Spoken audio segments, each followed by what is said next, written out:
Some books entertain you, some books challenge you, and then there are books that are completely consume you, pulling you into their world so deeply that when you finally come up for air, you're left wondering how real life even works.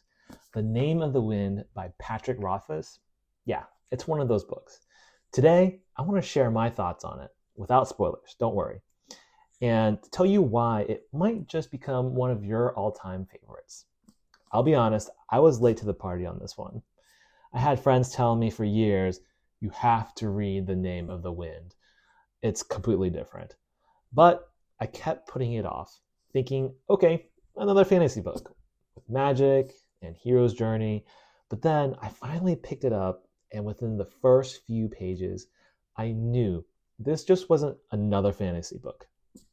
There's something intimate and poetic about the way that Rothfuss writes that makes you feel like you're sitting by a fire and listening to an old friend tell you the most incredible story of their life.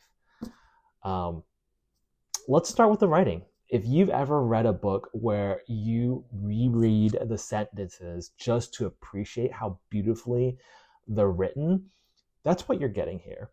Rothfuss has a way of making every word feel deliberate, almost like he's composing music instead of just telling a story. The prose is lyrical, immersive, and sometimes even hypnotic. And yet, it never feels overwritten. He balances depth and simplicity in a way that makes even the most magical, complex elements feel natural, like they've always existed. The world in The Name of the Wind feels alive. It's not just about swords and sorcery. It's about music, language, storytelling, and knowledge. It's about how legends are made and how reality doesn't always match the myths we hear. There's a university setting that makes it feel almost like Harry Potter for grown-ups, but grittier, more intellectual, and more unpredictable.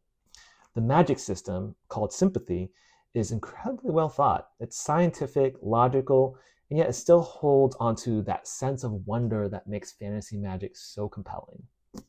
And then there's Kvothe. This is his story, told in his own words. And let me tell you, he is one of the most compelling protagonists I've ever read. He's brilliant but flawed, confident yet vulnerable. You're not just watching his journey, you're living it with him. And the way that Rothfuss unravels his past, his rise and fall, his triumphs and heartbreaks, it feels raw and real in a way that's rare in fantasy. Now, if you're someone who loves fast-paced action, constant battle scenes, and traditional fantasy tropes, this book might not be what you expect.